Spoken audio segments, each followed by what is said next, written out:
Yeah. Thanks, Rhonda. You're welcome. And you are the host, and I have taken off the waiting room, so everybody should just be able to jump Ec- in. Excellent. Thank you so much. I I do wasn't trying know to jump the gun. I'm just trying to get you're ready, doing right? you are doing fine. I was about to say the East region and the West region are still going. Yeah, they must have had a lot. Middle was kind of quiet. We had a few things, but I was in the East region for a while, and then I had to bounce yes. to deal with other things. So Thank you so you much. should be good to go. Yes, ma'am. Is there a Google Doc? You mentioned oh, she's gone. Oh, well, we'll make do. I'm not worried.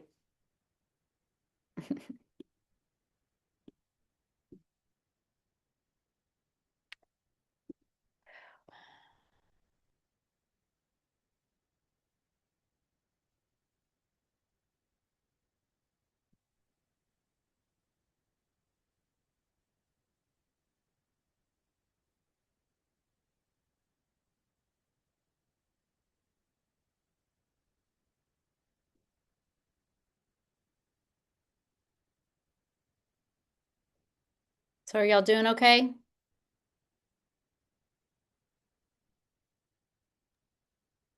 Yeah, I just got back home. I'm in Chattanooga, and there's a private school here, the GPS, and they do a senior tradition where seniors give speeches throughout the year. And my Mm, best friend's child is a senior, so I went to go to her speech. So I missed the East. Apparently, there was a long right. conversation happening with the East. Right. But I And we skipped out now to we all listen. wonder. I skipped out to listen to one of the most awesome senior speeches I think I've ever heard. That's It was great. very entertaining. They allow them to talk about whatever. It was great. So, Oh, that's fun. yeah. Should probably do that more often, right? We could probably learn a thing or two if we just give young people a chance to Yeah. talk.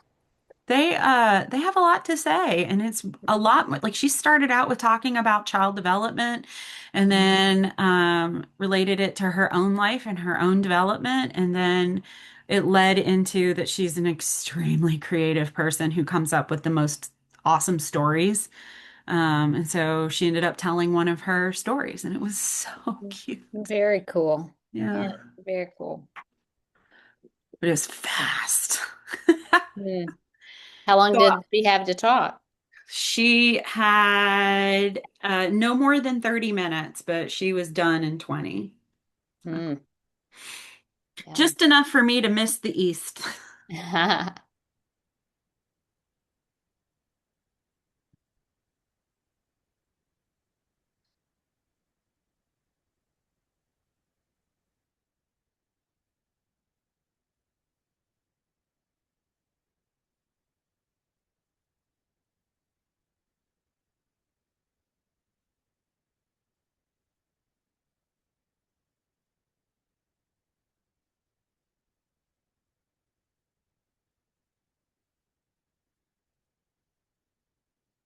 So Allison, you said earlier you're new to Bethel. Is that true? I am. I'm new to higher education in general. I taught first grade for 15 years and I started in August with the So big how's kids. it feeling? How are you feeling about things? I love it. I said it's kind of like though, they're like first graders just in really big bodies. So Mm. Yes. but I have really enjoyed it. So When it's I great. first started teaching in higher ed, well, I was still in my graduate program, and I went to my advisor and I was like, I can't do this. I can't do this. Because I taught elementary for 17 years. And she's like, honey, they are going to be just like your elementary students. I was like, no, they're not. They're like 20. They're like relatable. And she's like, no, no, they're going to be just like little children. And sure Yep. enough, even my graduate students who are my age remind me of my first graders. I laugh because they'll just come like I always have. You just can't take the primary out of me. And so I always have like my big candy bucket on my desk or whatever, like in my office. And they'll come by and they're like, Miss Allison, can I like get the candy, whatever, you Yeah. know? But they still need like all the things and they still love like all the things. Like if I had Yep. to do something other than education, I don't know if if it'd be as great, but we're very like-minded, let's put it that way. Yeah. So I also don't know if I'd fit in with my peers because I decorate. I decorate my office, my door. I decorated the hall. Like yeah. I didn't do the main hall, but we have like where Yvette, my coworker's office is like down a little like side hall. And so I Mhm. decorated their little side hall for Halloween. I hung up all these little ghosts, and then for Christmas Yeah. I put snowflakes in the hall. I I figured I can get away with their hall because if I did the main I put hall, a white Christmas tree in our one of the classrooms that we share. And so yeah. after Christmas, I was like, well, I guess I'll take it down. And they were like, but do you have to? So they put snowflakes on it. And right now it's got hearts on it. And I've got Mm, like clovers. And I was like, see, I Yeah. still get to do that kind of stuff. So, mm. Mhm. but it's a lot of fun. I'm learning so much though, like behind the scenes stuff that you really don't know. I mean, I've had a million and one student teachers and things for years, and seeing the other side of it has been really cool. So it's Yeah. fun. Sometimes teachers are surprised, right, of how much work goes in on the higher ed side, and they don't mean anything by that, right? But they just don't know, and they think it's just showing up to class and Yeah, doing, it's not. and it's so much more than that. But you don't know until you've done it. It's Mm-mm. just one of those things. So But it's we'll fun. I yeah, think I'll stay. good. It's great.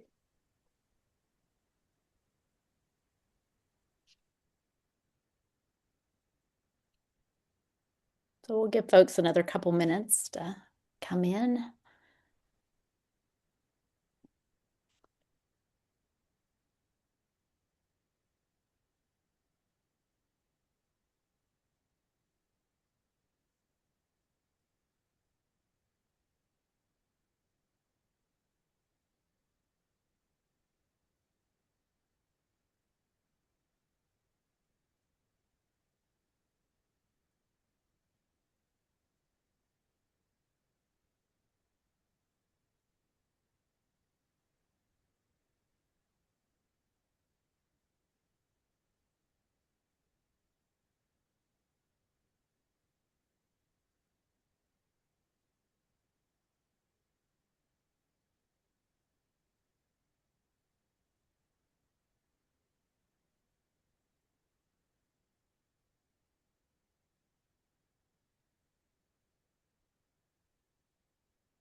All right, so I have that it's 4 o'clock, so let's go ahead and get started.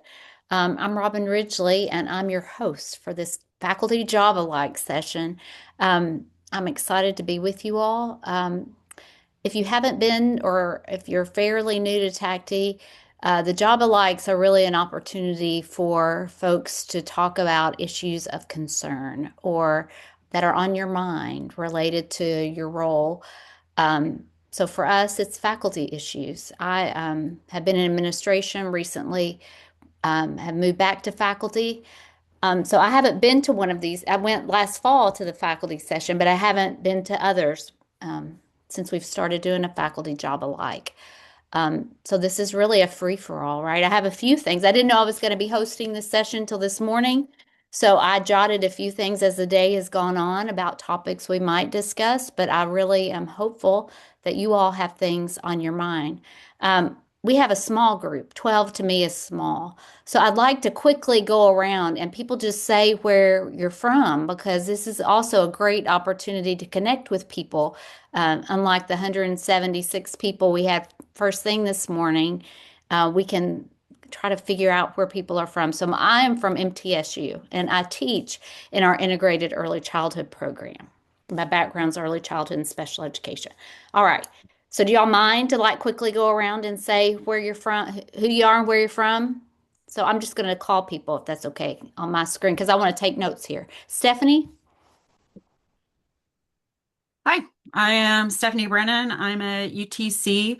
I wear a lot of hats. I'm the teacher apprenticeship coordinator, and then I also am a lecturer. So I teach an undergraduate graduate field experience class, and then graduate their first class in teacher ed. So all about planning, child development, um, theory, educational theory, the whole shebang in one class. And then the two literacy classes. So I work closely with our literacy director, Yvette Stewart. Great. Great. So next on my screen is Allison Stockton. Hi, I'm Allison Stockton, and I am an instructor and also the literacy coordinator at Bethel University in McKenzie. And this is my first year in higher ed. I've been in the K-12 world in first grade for 15 years. So now I'm with big kids. Great. Susan Price, you're next on my screen. Hi, I'm from Carson Newman University. Um, Pretty new to higher ed. This is my third or fourth year coming from public school and coaching. At Carson Newman, I'm professor of several classes, mostly literacy. I do a lot of the literacy work for Carson Newman. I'm also director of field experiences and also over the partnerships that we have. Next on my screen is Christy Calvin. Hi, so I'm at East Tennessee State University. I'm in the special education program. I spent 20 years as a resource teacher and then a principal, and went back and got a research PhD in language and literacy in the speech and hearing science department. So I'm do a lot with our SPED and literacy courses here at ETSU. Great. Thanks. Ellie Hancock, you're next on my list on my screen. Hi there, I'm Ellie. I'm a professor at Vanderbilt in our special education department. It's my second year, so I'm relatively new. And I'm a professor of the practice, so not doing as much research, but teaching a lot of our methods classes. I think next year I'm going to be helping a lot with placements and supervision, so kind of wanting to learn more about that as well. Great. Marsha Walker.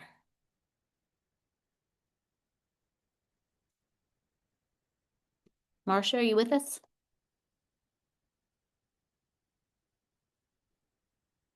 All right, I'm going to skip her for now. Kalisha Clements, are you? Yes, I'm here. I'm Kalisha Clements. I have a young nursing baby, so I'm not showing myself, but I'm new to higher ed this year. I came from a multi-grade one K-8 one-room school, and I taught there for 12 years. And now I'm at Southern Adventist University, and I teach a lot of the methods courses, and RTI and classes on multi-grade. Amy Brown, you're next on my screen. We're just saying where we're from and Hey, Robin, thanks for taking over for Dr. Went today. I really appreciate that. It's a sad day around here. I'm not sure anyone knows No. what's going on. So, No. his father passed away.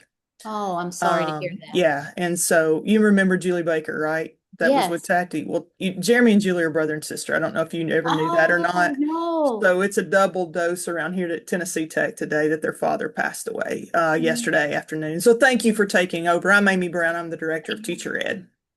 Yes, thanks for being here and thanks for sharing that so we can express our condolences in the right way. So appreciate that. All right, let's see who's next. Beth Blevins?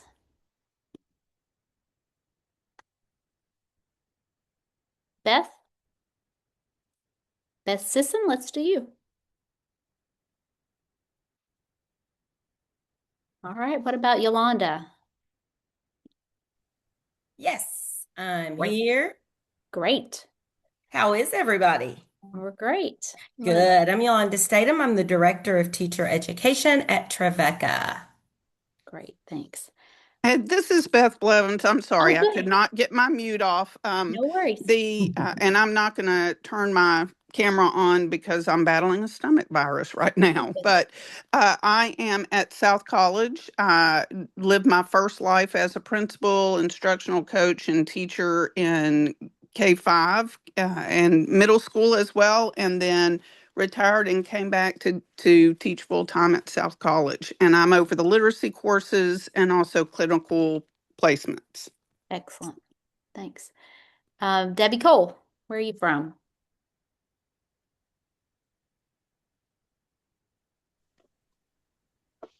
All right. Okay, no, I'm here. I was Okay, good, struggling to good. get it I unmuted see you too. now. Yes.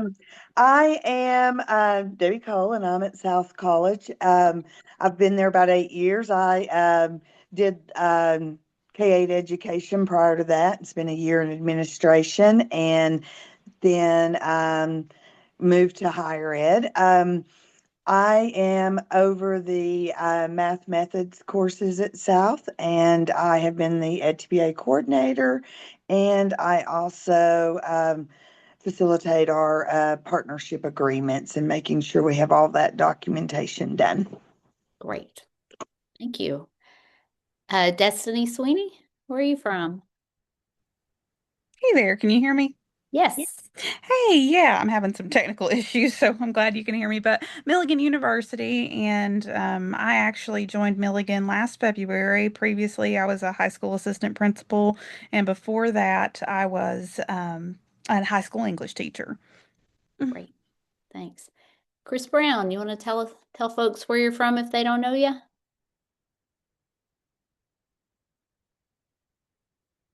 All right. Beth Sisson just texted me and she said she can't get she's doing it from her phone and she can't get it to come off mute. She's like, I can't get it. But Beth Sisson's with me at good. Beth. So. All right. I wasn't trying to put people on the spot. I just think it's good to know. How do we know if we don't ask each other, right? I can tell you that Chris is the jack of all trades at UTC, and we adore him there. He's our clinical, he runs the clinical program of and he does everything else too. He keeps us sane. Yeah, he's a busy guy. Yeah. And then Jeff Knox just joined us. Where are you from, Jeff? I'm from Carson-Newman. Great. Thanks for being here. Yeah, excited to be here. Yeah. So anyone else that I missed that wants to tell where they're from? And Stephanie, I will just say we're jealous that you have our provost, okay, as your I guess chancellor versus president now. So Oh yeah. yeah, We're so very excited to have her.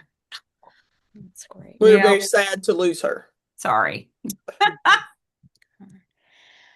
So as I said earlier, this is an opportunity. Are there topics that people have on their mind that they want to talk about? There's a wealth of knowledge and expertise in this room. So are there things that people have on their mind that they were hoping to learn or hoping to get more information about?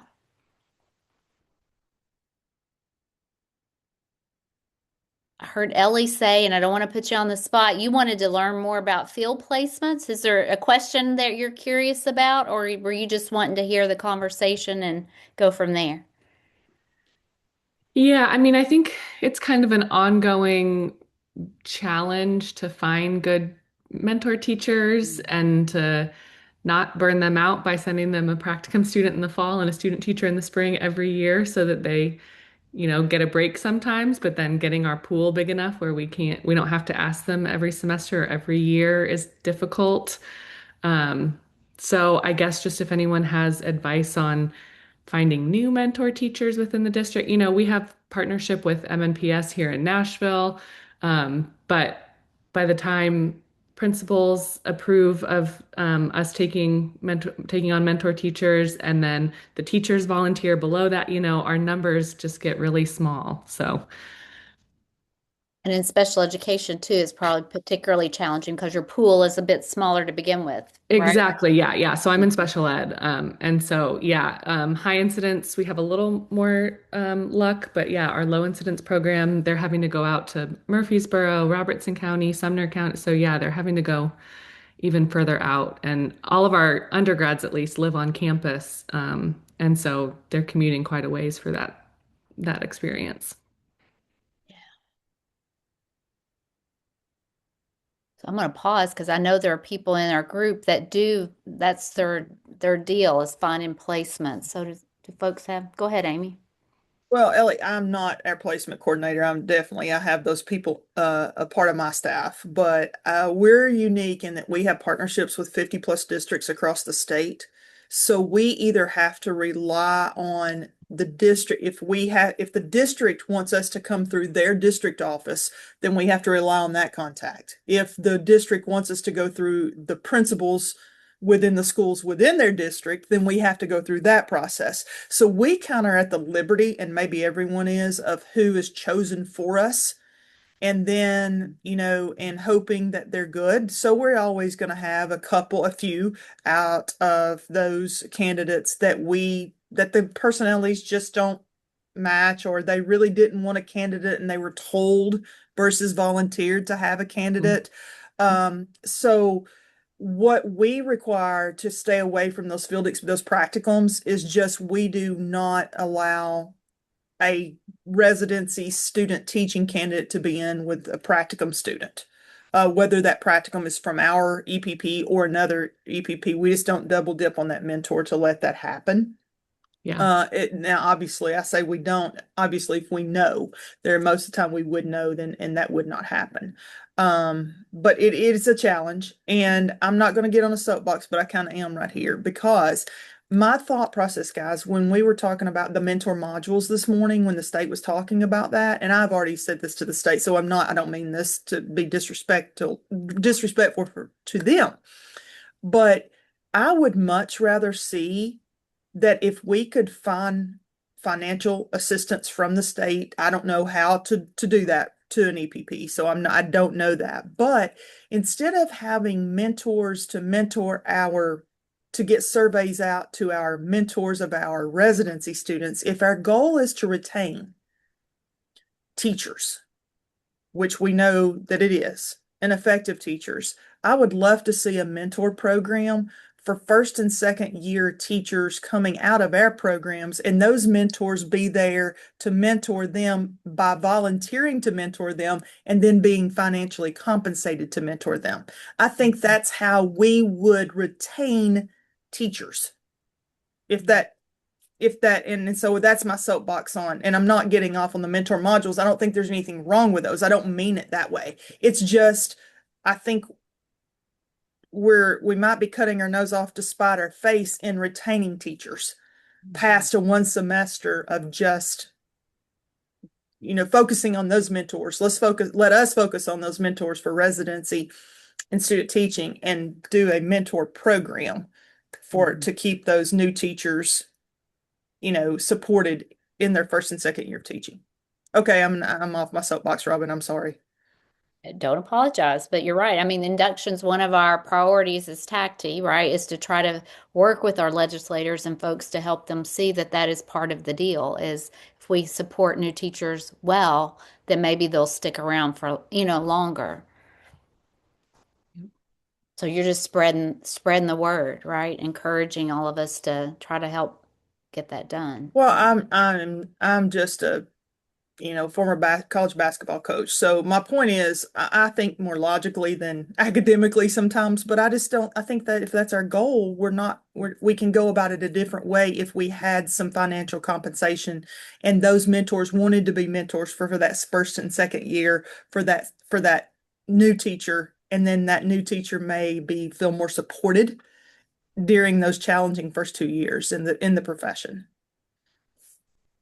And compensation, teachers are happy with very little compensation for, it doesn't have to be like a huge stipend. It can be something small that shows our appreciation for it.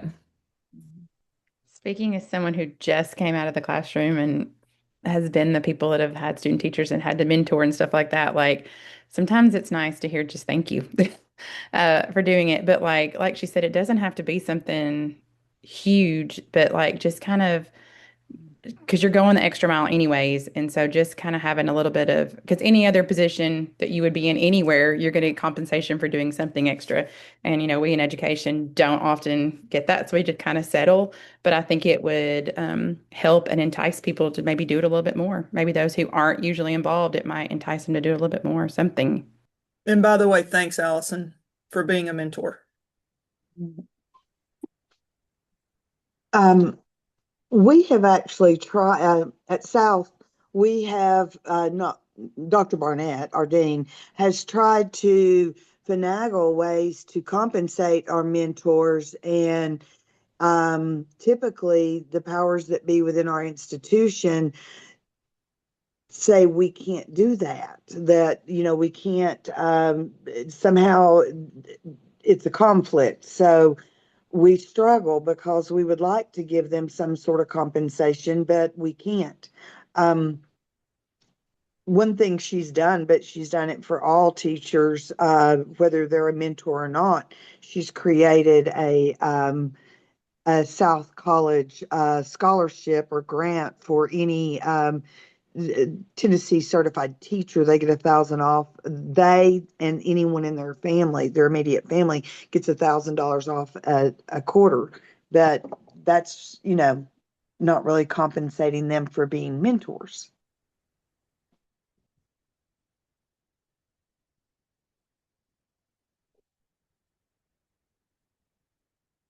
Ellie, I don't know that that's helped you an awful lot, but I think we're commiserating with you that it can be a challenge to find mentor teachers and to find sufficient mentors that are going to meet the needs of our students, right? Be high quality.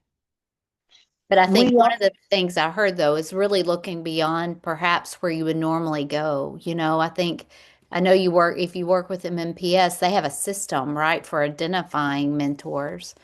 And so looking at other potential I'm districts. also speaking for others in my department, but Dr. Blevins, she does all of the placements. And I heard earlier people talking about placements. I truly wish for her that there was one unified way that we get those placements. Some systems will want us to contact the principals, while others say, no, no, no, you must first make contact with the central office.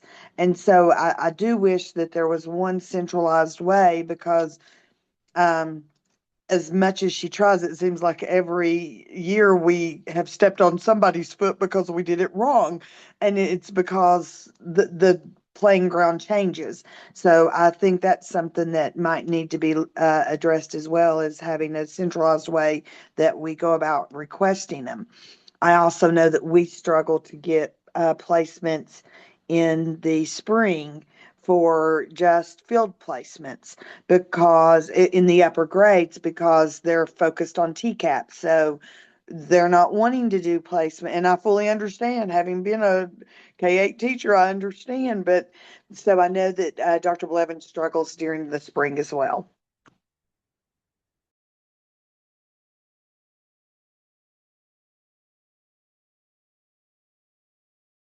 Thank you for sharing. Are there other topics that people have on their mind, that either from our day today or just generally speaking, that you were hoping to get connected with or talk about with other faculty?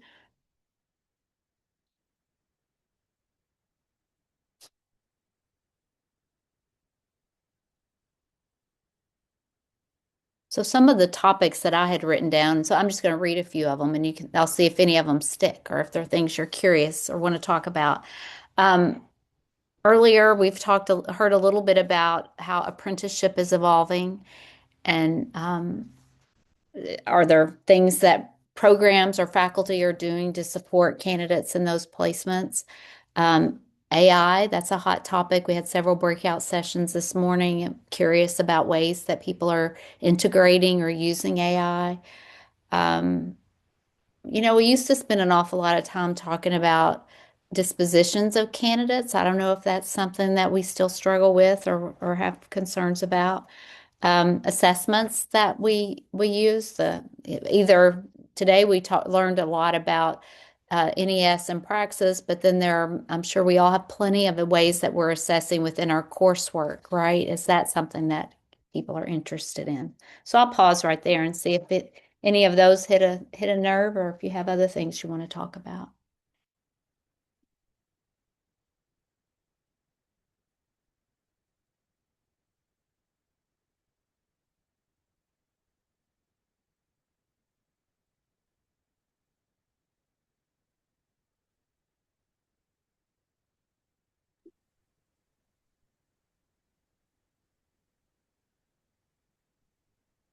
Dr. Statham, since no one is talking, I'll just say real quick, thank you. Tell him thank you for the nice weather tomorrow. Yeah, he'll take credit for that one. He won't take credit for the ice storm, but he'll take credit for that one.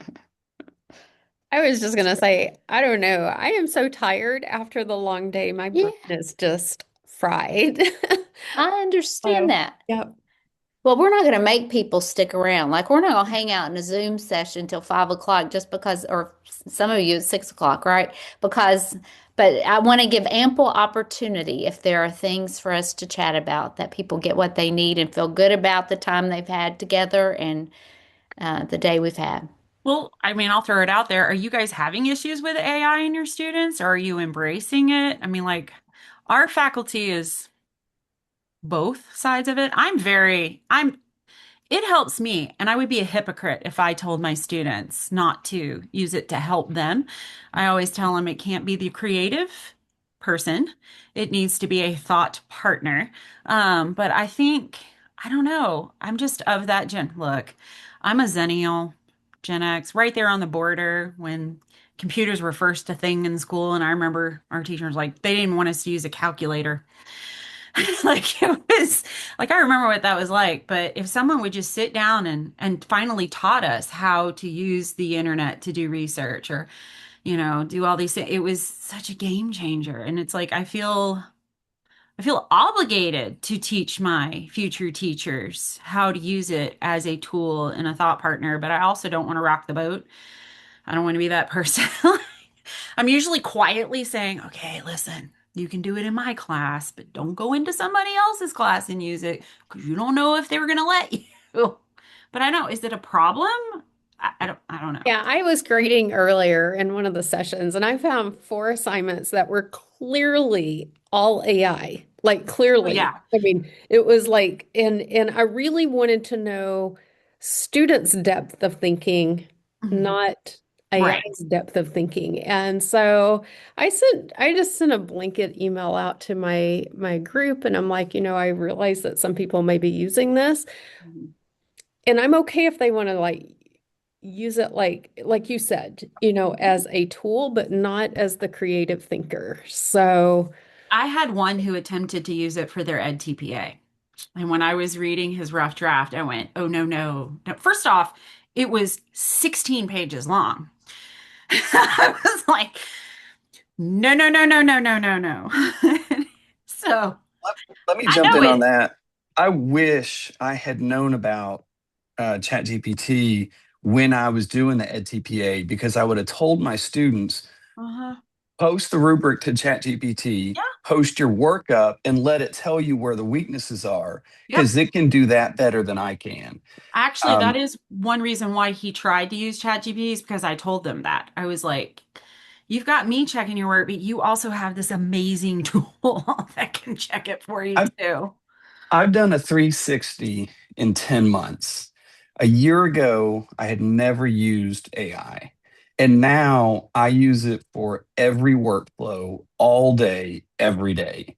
And my student evaluations have gone up. My workflow has, I mean, I think every aspect of my job I've gotten better at. When I was new at it, I wasn't as good at it. And I got some feedback like, it is so obvious, like my bosses, it's so obvious you're writing to us on AI. Just because I used to write like a 2 sentence letter with 4 words spelled wrong. And now I'm writing 3 paragraphs and it sounds like I've really put some thought into it. But I'm telling my classes how they can use it on every assignment. And so, just last week, I had them write a lesson plan. I said, I expect you to write this yourself.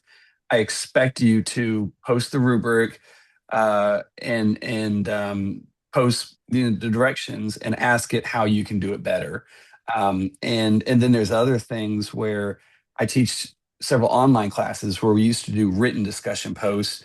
I've switched to all video discussion posts. And it was, that way, yes, they can you're kind of, I'm okay with them using it to help them organize their thoughts. And then if they just read a script, I get onto them. It's like, don't do that next ever again. It's like it's like you got away with it this week, but next week you got to do another one. I don't want to see you reading on the video. And that's how I've gotten, and I think the same thing, it comes across. Now, I'm not saying my system's perfect, but where I was trying to battle, don't use AI, don't use AI, and getting onto them and failing kids and this and that, I've really gone in the other approach. And I use it for data management. I use it to help me write assignments. There were two classes last week where I had like an okay plan. I put in my plan, I put in my objective, and I said, give me 5 activities that are engaging, that are higher order thinking, that will make this more interesting. And I chose 2 of them. And I do that regularly.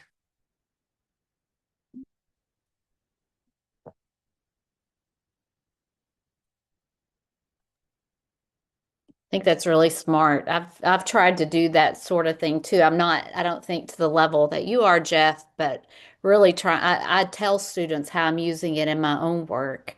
And then absolutely I'm trying to give them cues as to when they can and cannot use it, right? Being clear about that.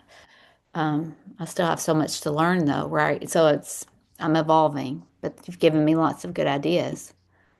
So, I've had to teach it. I have a paid membership, so it's a ChatGPT, and it's $20 a month. So I should be paying $2,000 a month for how much I use it. And it's kind of ridiculous how much I'm getting out of it. It's like having 3 employees. But I've taught it my writing style. I've given it sample work. I don't let it use the M dash, the EM dash. That's the biggest giveaway that somebody's using it. And so it is not allowed to. And I used to have to tell it every day not to use the M dash, but somewhere around October, September, it now really remembers that. And I've had to train it to not randomly bold words throughout that it thinks are important, to only bold headings. And so it's learned things like that. And so I've trained it, and I've learned how to write with it better. Like for me, I don't let it use symbols. Like, sometimes it puts green check marks by things. It should never use symbols or emojis ever. So I've had to train it so it writes like I write. I found that if I tell it right after I give it my long spiel, please ask me clarifying questions before you start, it will ask me all kinds of questions that I didn't even think about in order to get it to actually do what it needs to do. And that was, I don't know who taught me that, but that was the most helpful. But I agree, like, yeah, the M dash and the emojis, and I tell it also like the style of voice that I want it to say it in, and it really helps. I agree. It has definitely helped my writing. And it is a great thought partner. Yeah. So I use it. One thing I did, I've already used it to write a test for me last week, a multiple choice test. Upload my this is a test I've never given before. And so how long it takes to make 44 questions with plausible distractors and an explanation if you get it wrong on why it's wrong. I'm looking at maybe 40, 50 hours of work to do it right. And I uploaded my syllabus and my course map. I said, don't do anything yet. And then I uploaded my PowerPoints and my notes and everything. And I said, for every PowerPoint, I want you to write 10 questions. And then I would choose the best 3 out of those. Now, if you're using Canvas, this is interesting. I did this once over the summer, and I could say, now convert it to a Canvas file and import it. And that only works on old quizzes. Do y'all use Canvas? Am I talking to anybody? Does anybody care? Okay. All right. So let me talk you through this. That only worked for old quizzes, and now we're using new quizzes, and they're phasing out old quizzes. And it doesn't have the ability to directly do it, even though it thinks it does. And so I spent hours going back and forth with it. It's like, okay, now try this. And so it thought it was doing it right, and it wasn't. And then I was able to dig in, and it doesn't have that ability due to the import system with the new quizzes. So once it created those, I had to manually copy and paste each stem, each prompt, each item and everything, which was annoying because I'm so spoiled by ChatGPT. Procedures like this should be able to be done. But just know that don't try to battle that one now. Maybe in a year it will be, but right now it will not directly import quiz questions it writes.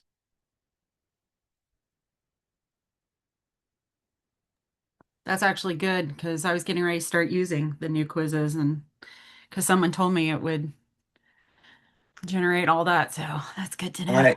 I the only way I was able to do it with old quizzes last year, but now you can't even import into old quizzes if your system's moved over to new quizzes. I tried that. I tried switching my class back, but it wouldn't let me. Yeah.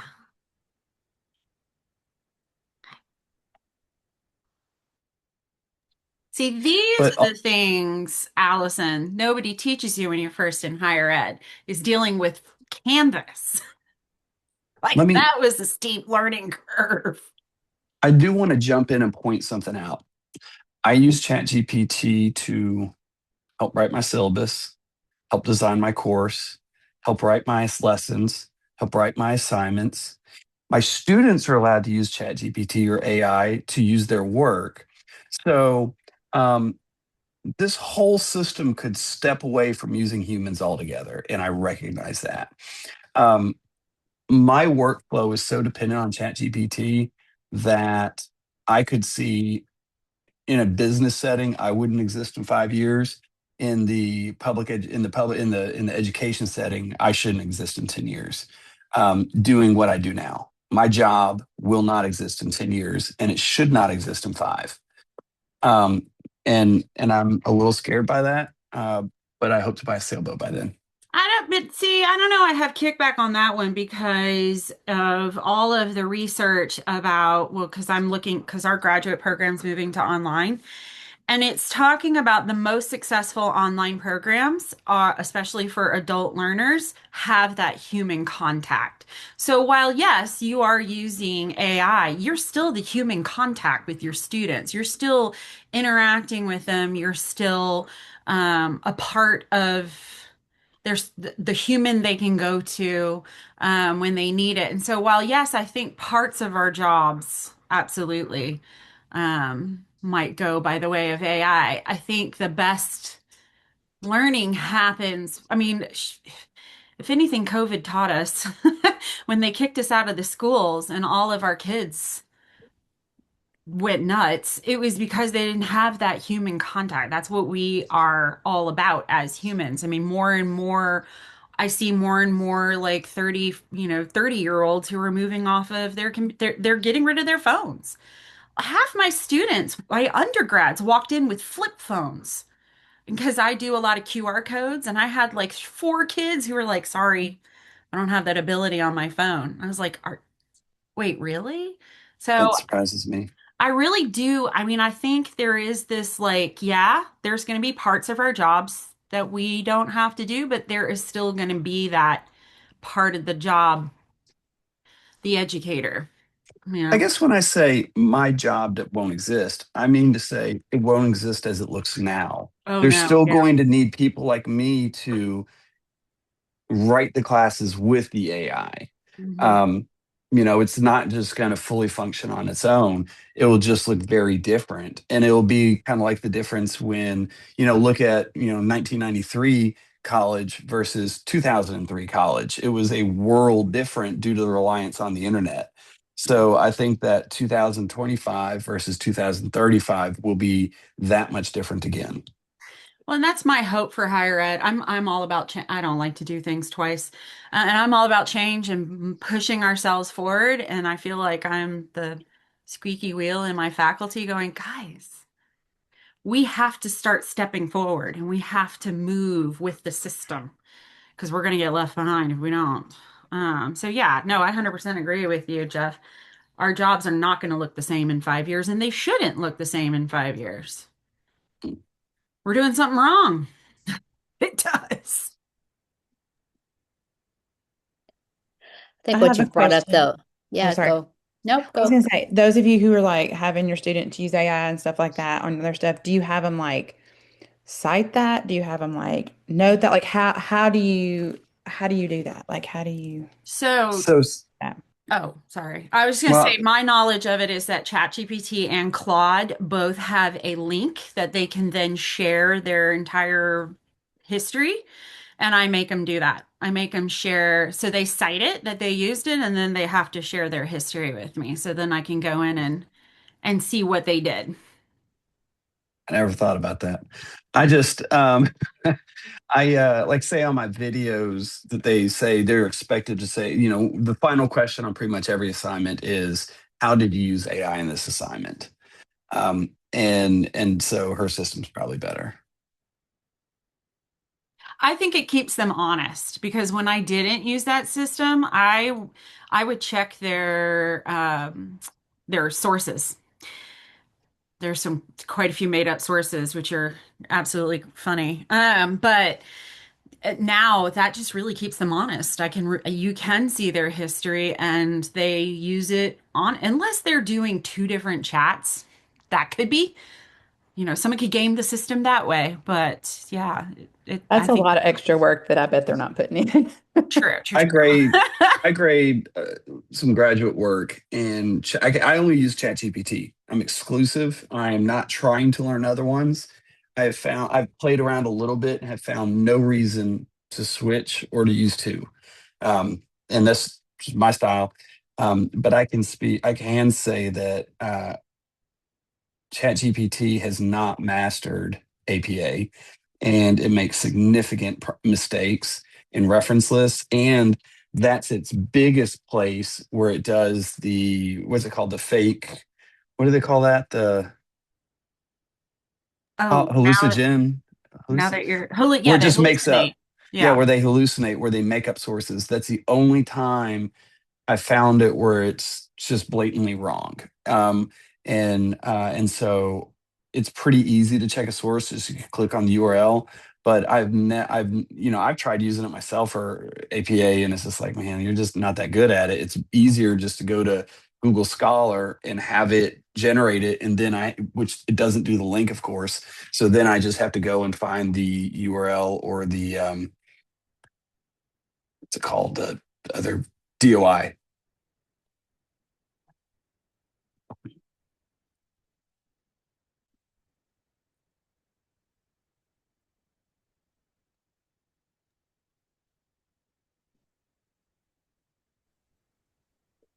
Are there any other topics or things on people's minds? All of that was very helpful to me. Hopefully it was to you too. I can't learn things about AI fast enough. And I did this recently. I asked ChatGPT, I said, how do I use AI compared to the normal user? And then you do a follow-up, how could I better utilize AI with the workflow that you see I'm already doing? And it'll be a little bit eye-opening. Maybe that only works if you pay the membership because it remembers everything. Because if you don't pay the membership, it doesn't like remember your history and remember your likes and your style.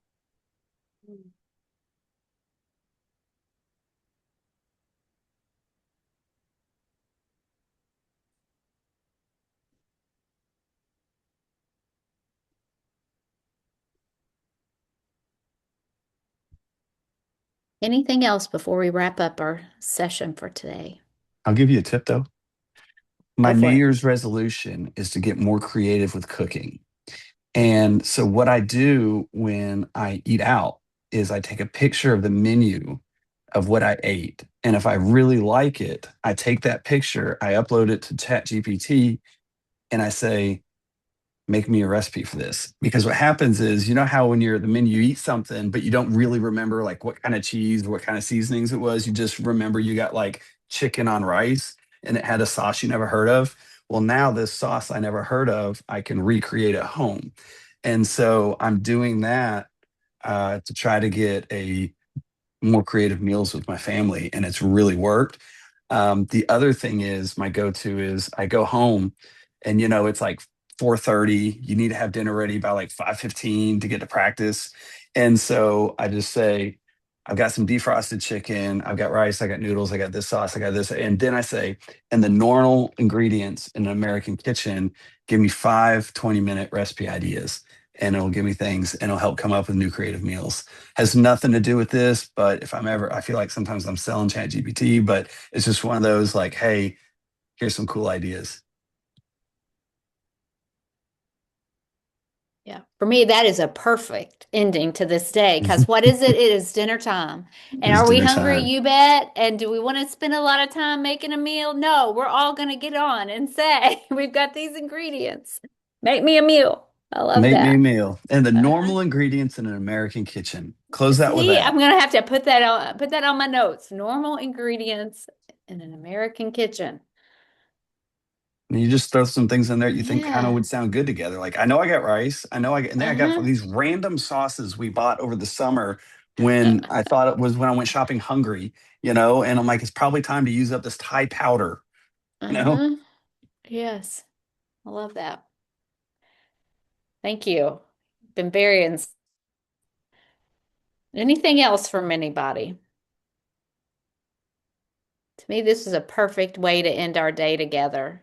Not real important. It's a very important topic, I think, but it wasn't like stressing me out because these are things I can do. I can control this. I can use this, right? So this is I don't do good. anything too heavy. Right, yeah. So thank you all.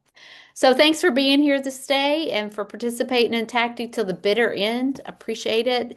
Make sure, right, you look at the timing of the fall conference and put a session in. Jeff, submit your AI session for fall. By that point, no telling what you will have learned that we can all gain from your knowledge and experience. So do that. And I'm sure everyone else in here has a topic to submit. So do that. Nah, I probably should. Yeah, you should. That's what I mean. If you're like me, you go, oh, what do I have to say? Oh, you got stuff to say. Let us know. Teach you how to cook better. All right. Thank you, Robin. Yeah. Thank you all so much. Have a great weekend. Thanks for being here.